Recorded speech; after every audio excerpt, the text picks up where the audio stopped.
Alright, so today we're going to play Das Schneemann Spiel, the Snowman Game. It's a very simple children's game. It's obviously German. In this game, we are attempting to move our snowmen around the board. They're going to start out in 3 pieces, and then during the game, as you move, you try to stack your pieces up and get them to the center. And the first person to get to their center colored square wins the game. The movement mechanic is just rolling a die, and you'll move the number of spaces that are on it. You have to reach the center by exact count, so you can't go over. It's just really simple. So there's not a lot to talk about mechanics-wise, so we'll go through this really quick and show you how it plays and then talk about it. The game comes with a variant. The basic rules are for ages 4 and up, and then there's a variant for ages 6 and up. The big difference is that in the 4 and up version, you have to move your snowman 1 piece at a time until you get to the colored circles at the center of the board. So when you're moving into that final track to get to the middle. And then you can bring out your next piece and bring it along. And when it gets to the colored section, then you can bring out your headpiece and bring it out. In the 6 and up version, you can move any of your pieces, and you can stack them up so that you can move your entire snowman as 1 piece. It speeds it up a lot.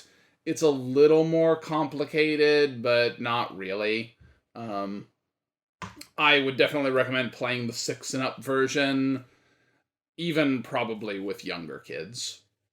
So the movement mechanics are really easy, like I said. We're just going to roll this D3, so it only has 1 through 3 on it, and move that many spaces.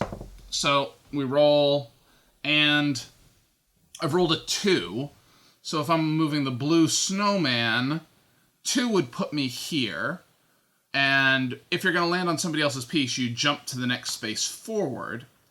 But this is a sun space. So what will happen there is, in the 6 and up version of the game, I have to move the top piece of my snowman back to the next free space. So I'm going to leave my head 2 spaces behind me.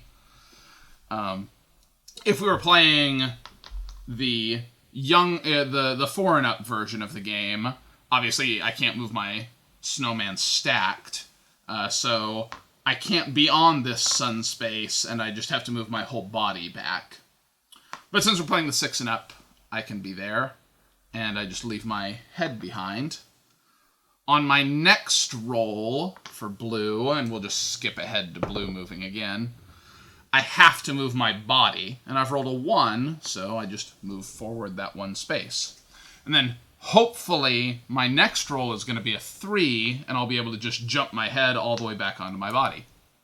At the start of the game, you're going to have your body split up into these 3 pieces, and everybody's set up in the same way with your bottom section first, and then your middle, and then your head. And you start by bringing your lower section forward.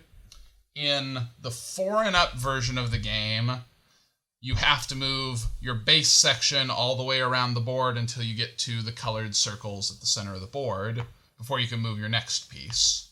In the 6 and up version, you can go ahead and start moving your other pieces to stack your snowman up and move the whole thing around the board. You can't jump your head in front of your body at any point if you need to. If your body gets split up, you couldn't, in this circumstance, if you rolled a 3, move your head so that it landed on the sun and then bounce it back onto your body, because you can't jump over your own pieces. But you will be able to jump over your opponent's pieces, and we'll talk about that in a minute. So the game ends with you getting your completed snowman to the center space of your color, and you have to do this by exact count. So if I roll and I get a 3, 1, 2, 3, then on my next roll I have to get a 1 to move to this space or a 2 to move this space, but a 3 isn't going to do me any good because, and I've rolled another 3, so I don't get to do anything that turn. But then I roll a 2 and reach it by exact count. So that gets me to the center of the board. In the 4 and up version of the game, because you can't move your snowman as one piece, when you get to the center with your first piece and reach one of these colored spots, that's when you're first able to bring your next piece out and then bring it all the way around the board in the same way that you brought your last piece. And when you get it here, you can jump it right up on top of your body and you'll be able to move your body along this. And then you can bring your head around in the same way and get it into moving toward the final scoring. It talks like a ton about... I rolled a 1. Okay, well, move 1. There are a lot of 1s on that die, by the way. 2.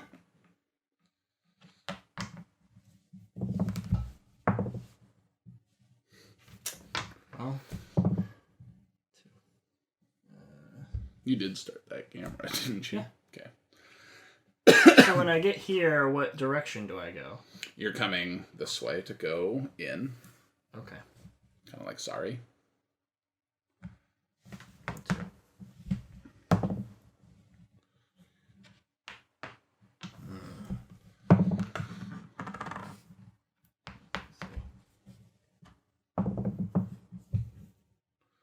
1, 2, 3. Watch out for that sun. Yeah, I don't want to melt. 1, 2. Oh no! That's a 1. That is a 1. Which means my head You falls lost off. your head. Oh, watch out for your son! Oh. Well, okay. It's the only thing I can do. Okay, so your head came off. So next turn, you have to move off of the sun. You don't have a choice. Okay.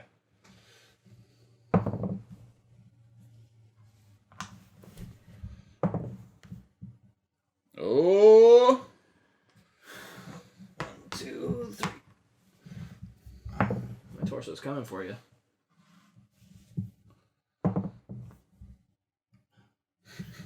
You're leaving your head behind.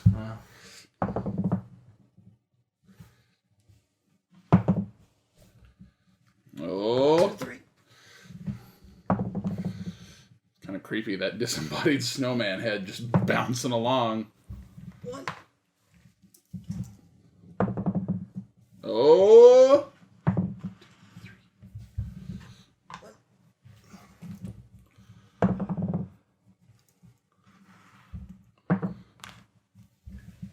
2, 3. Oh man, I was hoping you were going to land on that sun. Oh. That's a problem. It is. 1. Oh, terrible. Ah! Oh!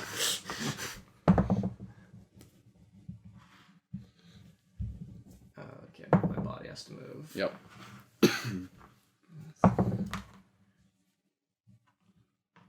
body is ready. 1, 2, 3. Oh. Okay, so it's by exact count. Okay, so 1, 2.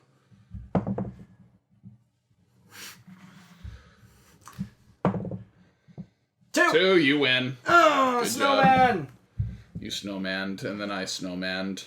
Now we're having Just a snowman having party. a snowman party.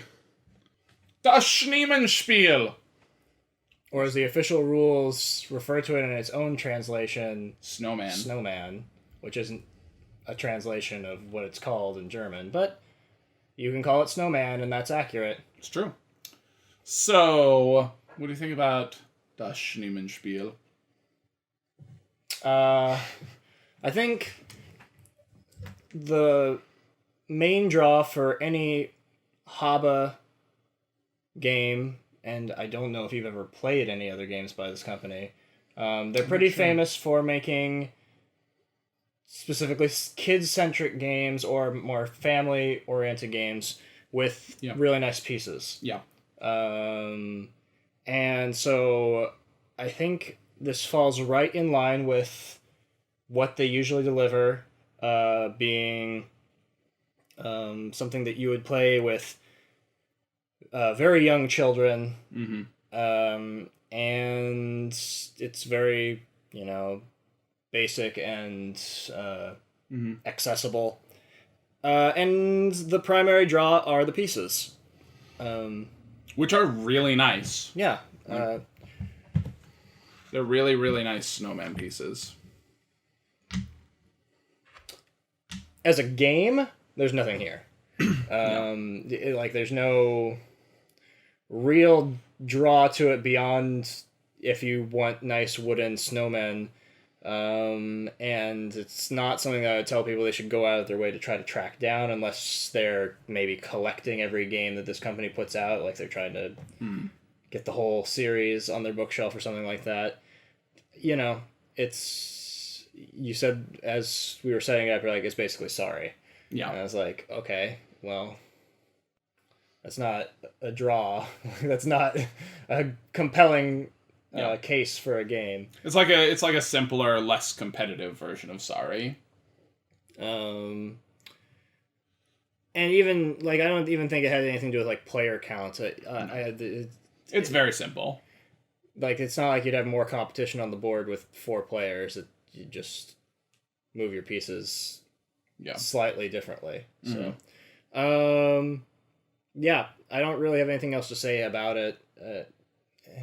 Maybe if you have kids, it might be if you found this at Goodwill or something, mm-hmm. or any kind of thrift garage store, sale, yeah, and it was just super cheap, maybe. Make sure the snowmen's are there. Sure. Otherwise, I don't have anything else to say about it. I think if you watch the video, you'd see whether or not you think this is something that you would want, specifically if you have kids. Yeah. How would you rate this as a kid's game? I don't know that I think I don't think there's any reason to shortchange children and say they can't handle game mechanics. Okay. So the idea that you need to have games specifically for children kind of bothers me. I think really, as long as you're patient with a kid, they can figure things out. Well, I mean, so I don't feel like it's talking about, age groups 4 and 5, 6 and 7. Uh-huh. So, 4 to 5, I think that they're on track with the level of mechanics you can basically handle are roll the die and move your piece and count. So I think, in that age group, it's targeted pretty well. But I know what you mean. I agree that a lot of games are rated higher than the age group actually is for that game in terms of complexity. But would you say that, this is a good kids game, bad kids game? I really don't have any context because I don't have kids. Sure. And I don't play games with kids just because I'm not in any arena where I would be doing that. Sure. So I really don't have a context to make a statement about that would mean anything. Okay. I can rate it as a game for adults and say, don't bother. Don't bother. Well, that's what I was getting at. That, I don't want to give this one of our usual, out of 10 ratings just because both of us would say, it's a 2. Mm-hmm. Because all it is roll the die and move your piece. But I think, as a children's game, it's not bad. So... Do you have a greater context for children, and are you more capable of making a rating separate from an adult scale for children? That's why I said, it's not bad. It's not bad. It's not bad. On a scale of 0 to 10, it's not bad. Yeah. Well, there you go. That's about as much as we can say about Snowman. Yep. Snowman Game.